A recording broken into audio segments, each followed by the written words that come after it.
এবং সত্যিকার অর্থে আপনাদের মাটি ও মানুষের একজন নেতাকে জাতীয় সংসদে একজন পবিত্র নেতা হিসেবে পাঠানোর একটি সুযোগ এসেছে।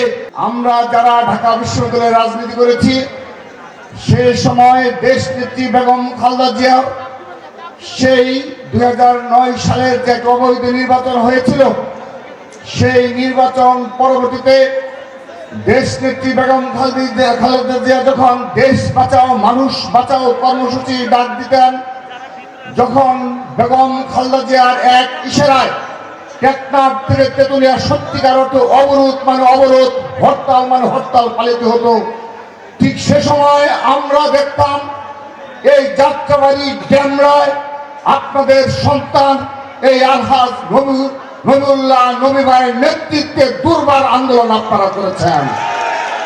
আমাদের মনে রয়েছে, স্পষ্ট মনে রয়েছে সেই দিনগুলোর কথা।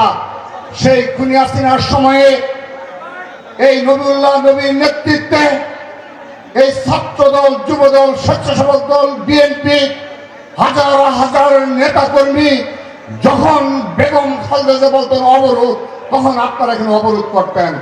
যখন বলতো হরতাল, তাৎক্ষণিক আপনারা সেখানে হরতাল পালন করতেন। কোনো বাধা এবং কোনো সশস্ত্র বাহিনীও আপনাদেরকে পরাজিত করতে পারেনি।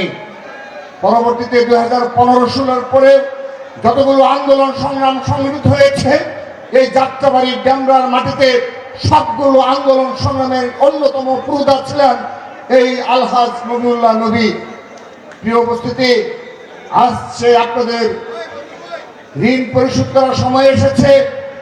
যিনি দীর্ঘ সময় ধরে বাংলাদেশের স্বাধীনতা সার্বভৌমত্ব রক্ষায় এবং আপনাদের সকল সুখে দুঃখে এই ড্যামরা যাত্রাবাড়ির সকল সুখে দুঃখে আপনাদের পাশে ছিল, সেই নবীউল্লাহ নবীকে আগামী 12ই ফেব্রুয়ারি আর মাত্র 3 দিন পর যে জাতীয় সংসদ নির্বাচন, সেখানে ধানের শীষ প্রতীকে ভোট প্রদানের মাধ্যমে সে ঋণ পরিশোধ করার সময় এসেছে। প্রিয় উপস্থিতি, আপনারা মনে রয়েছে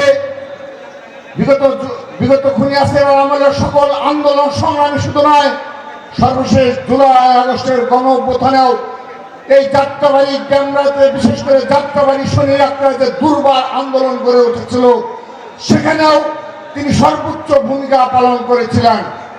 তিনি তার সকল নেতাকর্মীদের নিয়ে এবং আমি ছাত্র দলের সভাপতি হিসাবে আমার সাথে তিনি যোগাযোগ করেছিলেন, সকল পর্যায়ের নেতাকর্মীদের নিয়ে আমরা সেদিন যাত্রাবাড়িতে সার্বক্ষণিক অবস্থান করেছিলাম।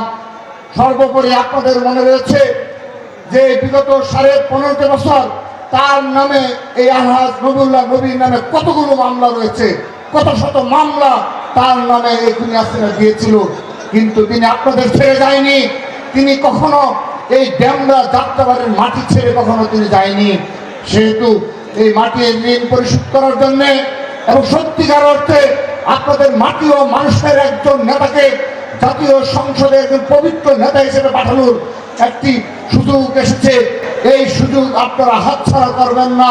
আপনারা অবশ্যই ধানের শীষ প্রতীকে তাকে অবশ্যই জয় লাভ করার মাধ্যমে আপনারা সার্বক্ষণিক এমন এক নেতাকে পাবেন যিনি কখনো এই মাটি ছেড়ে কখনো যাবে না।